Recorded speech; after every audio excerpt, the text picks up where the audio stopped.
Hello everyone, welcome to learning book पे आप सभी का स्वागत है।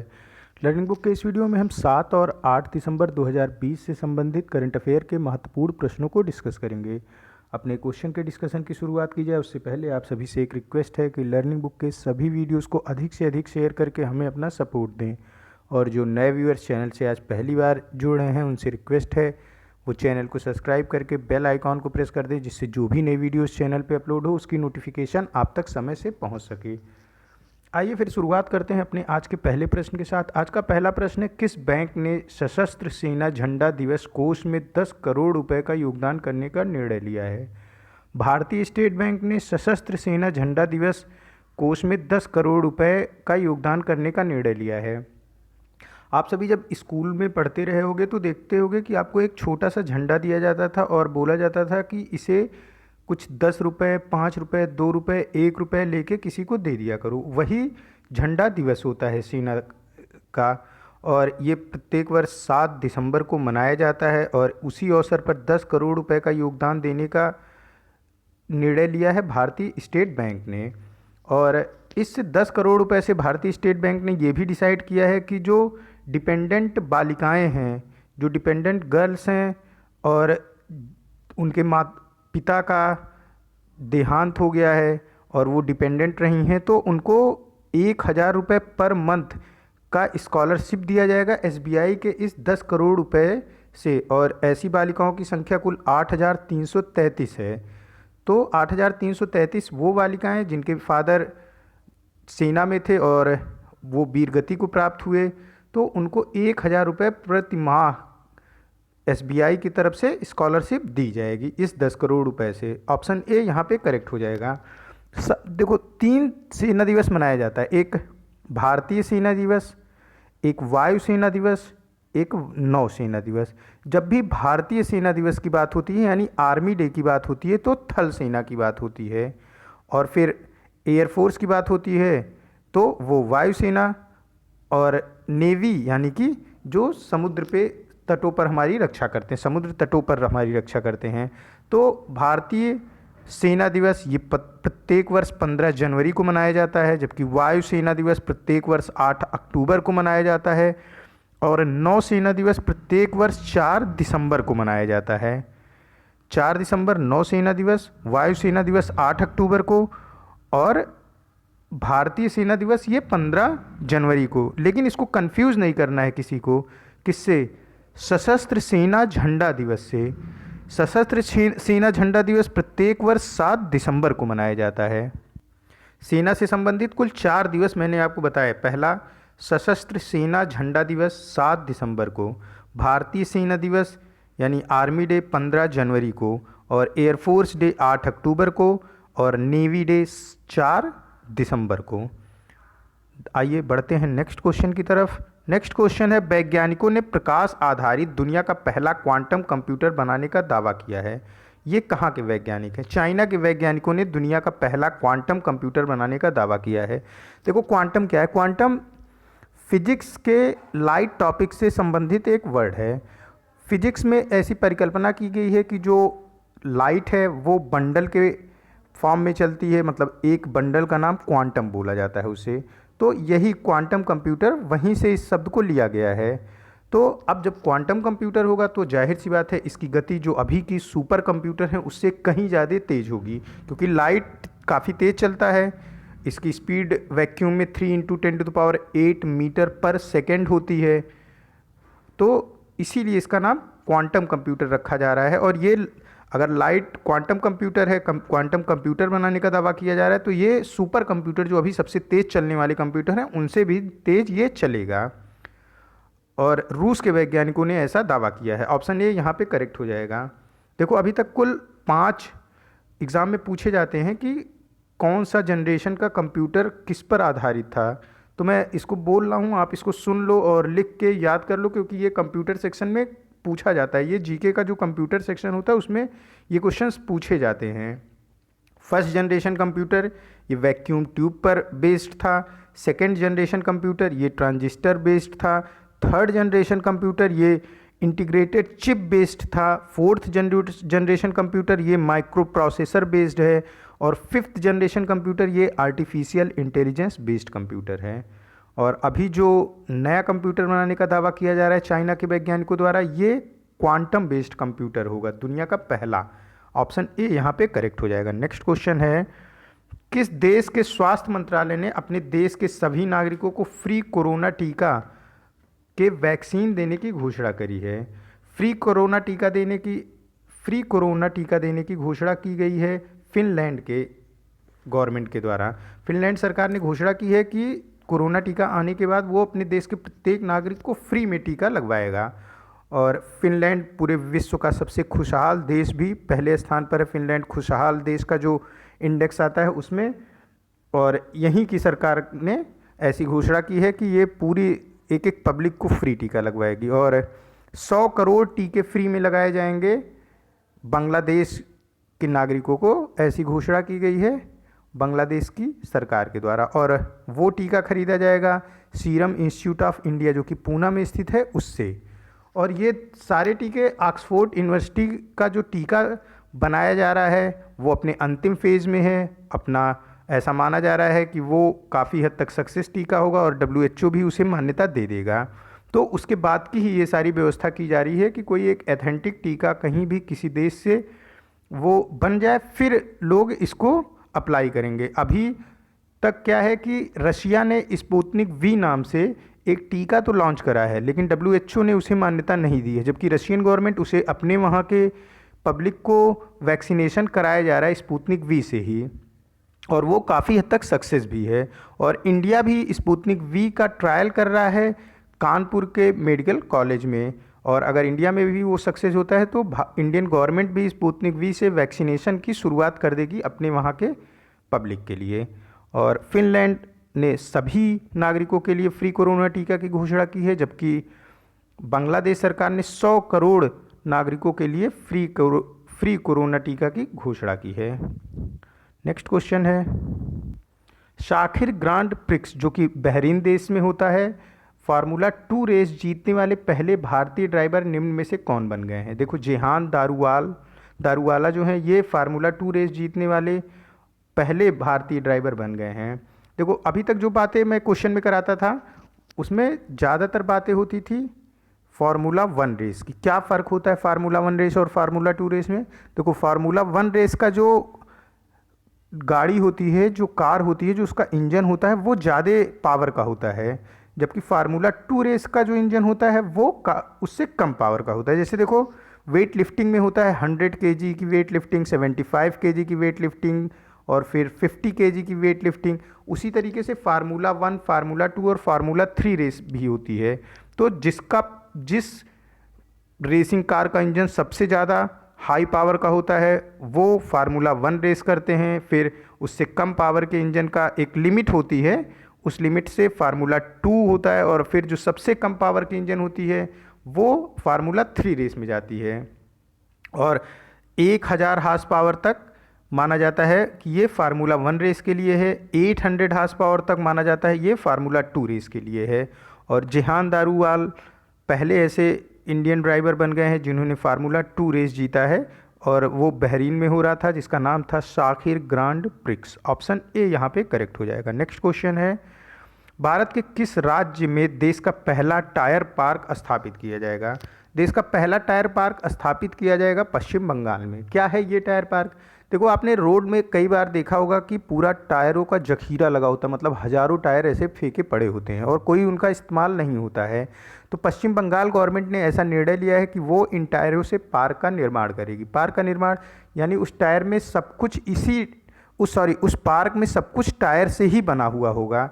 बैठने के लिए जो बेंचेस बनती हैं वो भी टायर से होंगी, साथ ही साथ कई सारे जो देखने में अच्छे लगें आर्टिफिशियल ऐसी सजावट के सामान भी उस पार्क में होंगे, और जो कैफ़े बनाया जाएगा जिसके अंदर खाने पीने के सामान होंगे वो कैफ़े भी 100% पार्क से ही बनाया जाए, इससे टायर से ही बनाया जाएगा उस पार्क में।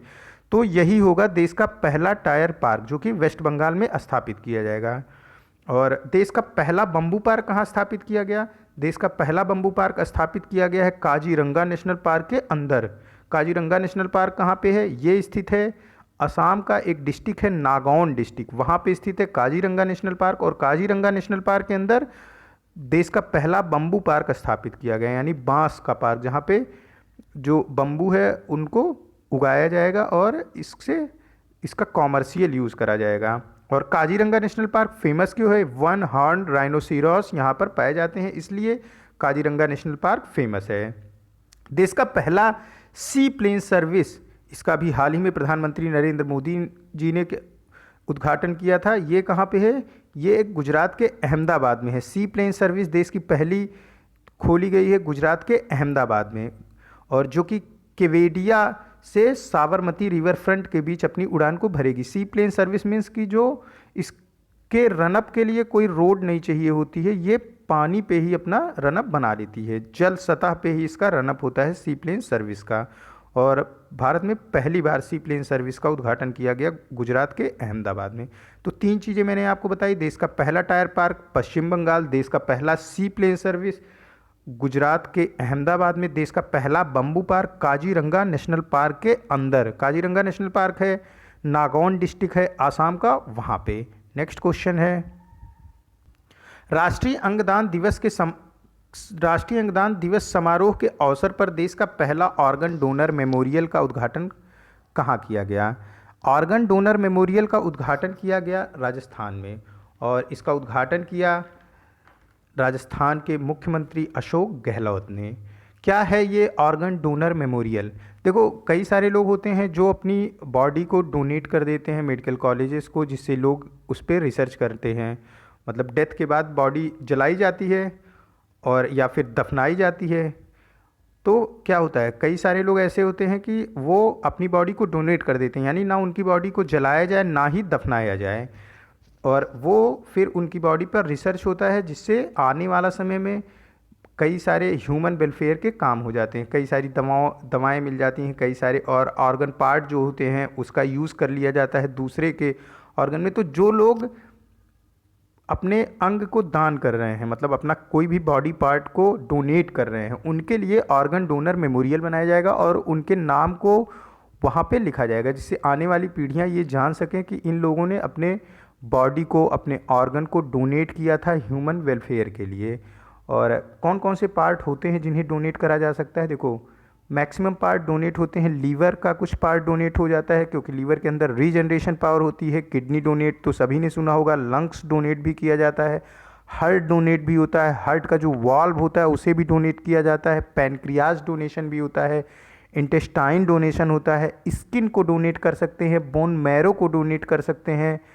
तो ये सारे पार्ट को डोनेट करा जा सकता है। जो आइज़ होती है उसका कॉर्निया डोनेट किया जा सकता है, जिससे आप जानते हो कि कॉर्निया में ब्लड सप्लाई नहीं होती, तो कॉर्निया अगर किसी व्यक्ति का ख़राब है तो वो आसानी से ऑपरेट किया जा सकता है और फिर से व्यक्ति देखने के योग्य हो जाता है, यानी अंधेपन को ख़त्म किया जाता है कॉर्निया डोनेट करके।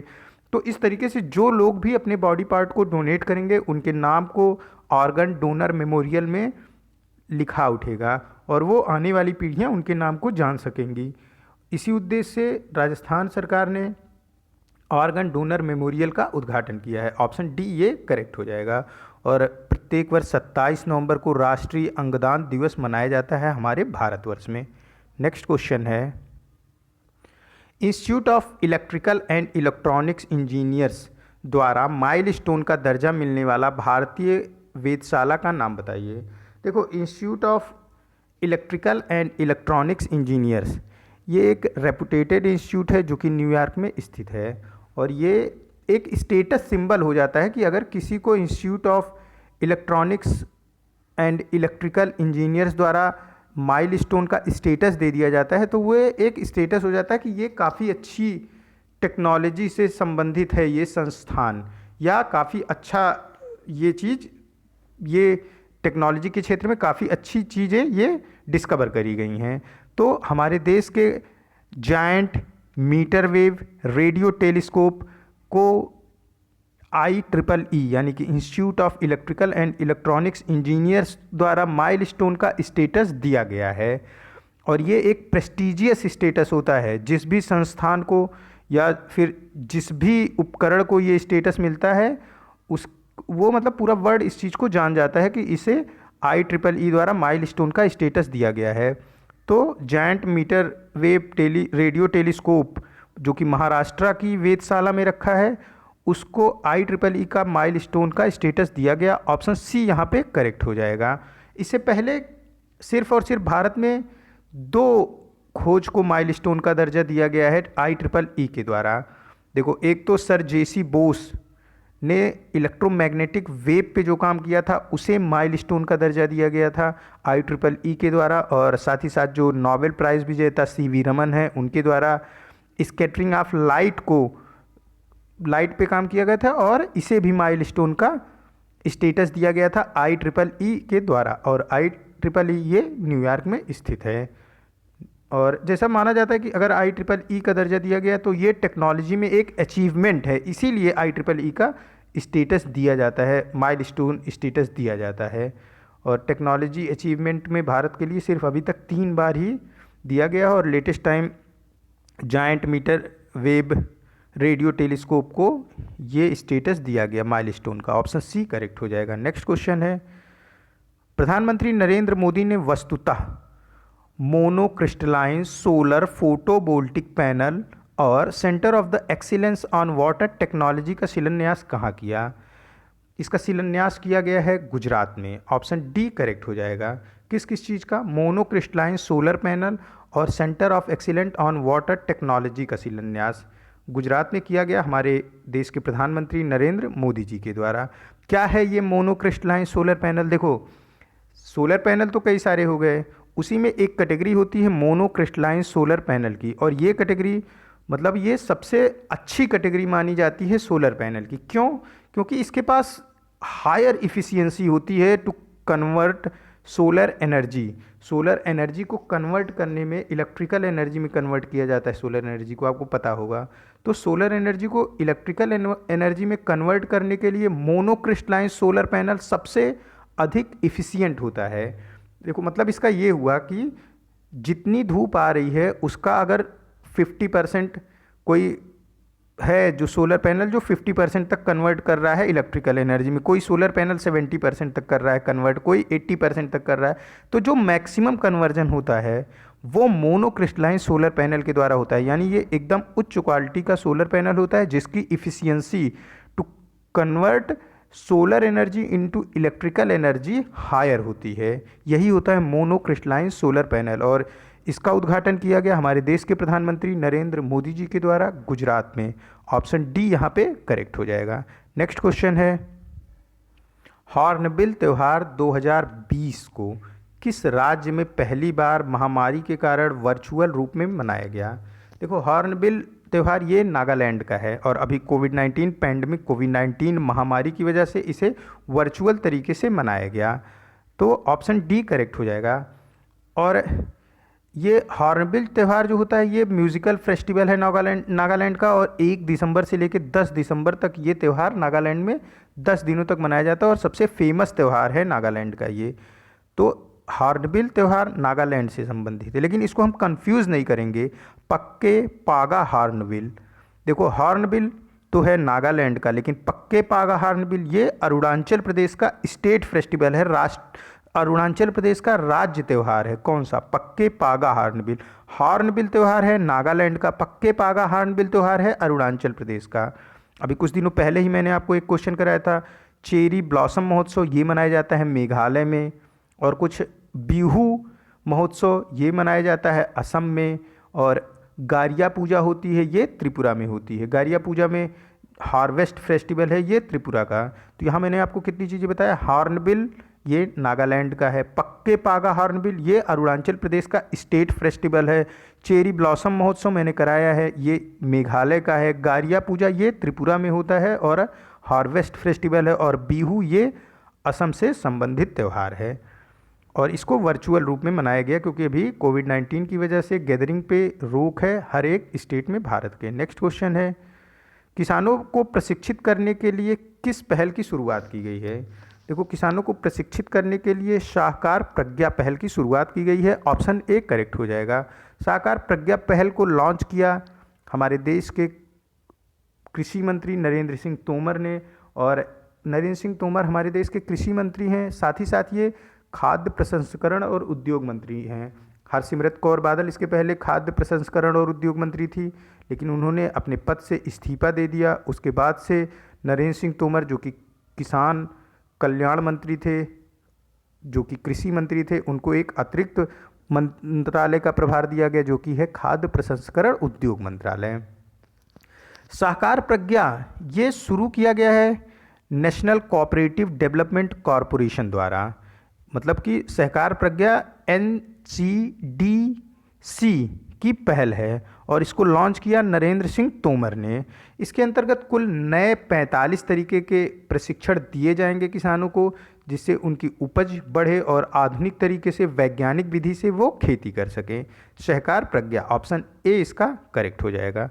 नेक्स्ट क्वेश्चन है, नेशनल डेयरी विकास बोर्ड के अंतरिम अध्यक्ष के रूप में किसे नियुक्त किया गया है? वर्षा जोशी को नियुक्त किया गया है नेशनल डेयरी विकास बोर्ड के अंतरिम अध्यक्ष के रूप में। ऑप्शन सी करेक्ट हो जाएगा।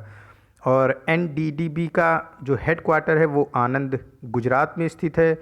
क्या है नेशनल डेयरी विकास बोर्ड? यहाँ पे कई सारे रिसर्च किए जाते हैं, कई सारे इनोवेशन किए जाते हैं, जो मिल्क का प्रोडक्शन है उसको बढ़ाने से संबंधित, और जो नस्लें होती हैं गायों की और बफेलोस की भैंसों की, उनको कैसे और उन्नत किया जाए, कैसे और ज़्यादा अच्छी नस्ल को पैदा किया जाए, इस पे रिसर्च और इनोवेशन किया जाता है NDDB में।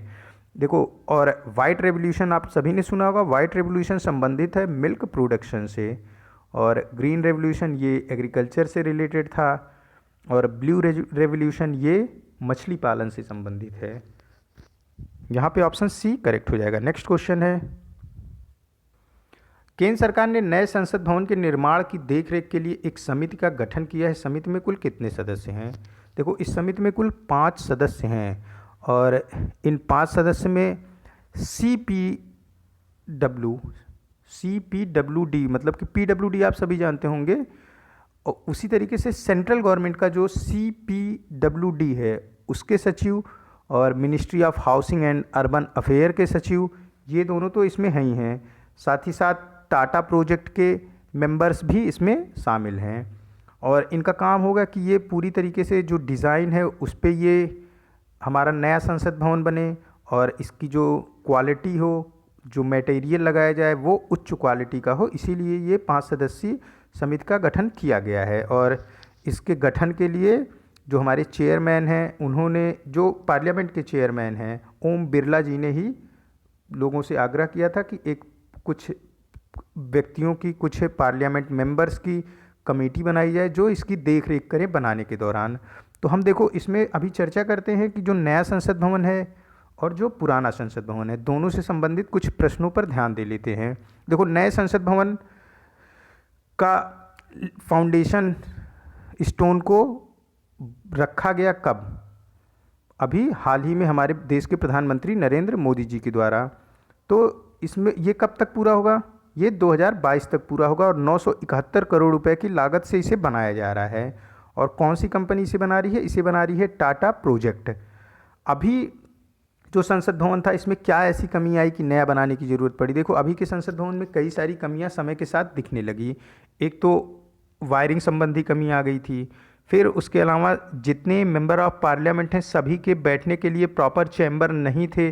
सिर्फ मिनिस्टर्स जो होते हैं कैबिनेट और जो राज्य मंत्री होते हैं उनके बैठने के लिए प्रॉपर अरेंजमेंट था यहाँ पे। तो नए जो बनाया जा रहा है, जो नया संसद भवन, इसमें प्रॉपर अरेंजमेंट होगा हर एक मेंबर ऑफ पार्लियामेंट के बैठने का। और जो नया है ये 2022 में बन के कम्प्लीट होगा। इसका लक्ष्य रखा गया 2022 तक ये बन जाना चाहिए, और टाटा प्रोजेक्ट इसे बना रहा है। 971 करोड़ रुपए की लागत है।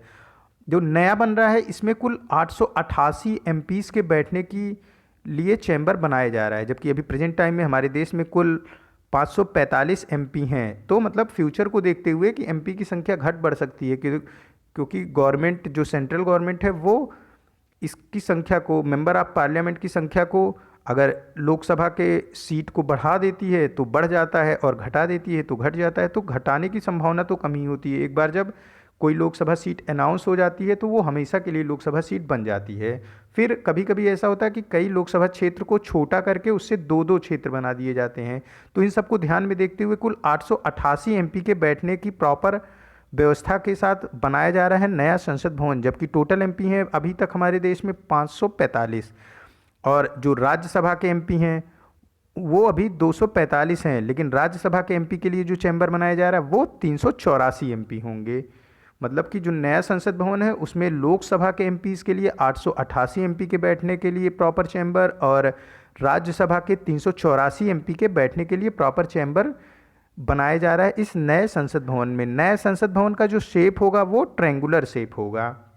बात करते हैं पुराने संसद भवन की। अभी जो प्रेजेंट टाइम में हमारा संसद भवन है इसके बारे में, इसका फाउंडेशन स्टोन रखा गया था 12 फरवरी 1921, जब ब्रिटिश एरा चल रहा था इंडिया में, उस टाइम ही इसका फाउंडेशन रखा गया था। और इसके डिज़ाइन को बनाया था एडविन ल्यूटिनेंस ने, और इसका जो ओपनिंग हुआ था, ओपनिंग सेरेमनी उसकी हुई थी 18 जनवरी 1927 को। 12 फरवरी 1921 को इसका फाउंडेशन स्टोन को रखा गया, मतलब उस दिन से बनना शुरू हुआ, और 18 जनवरी 1927 को इसकी ओपनिंग करी गई। और उस टाइम कुल 83 लाख रुपीस का खर्चा आया था इस नए संसद भवन को बनाने के लिए, और उस समय ब्रिटिश एरा था हमारे भारत में।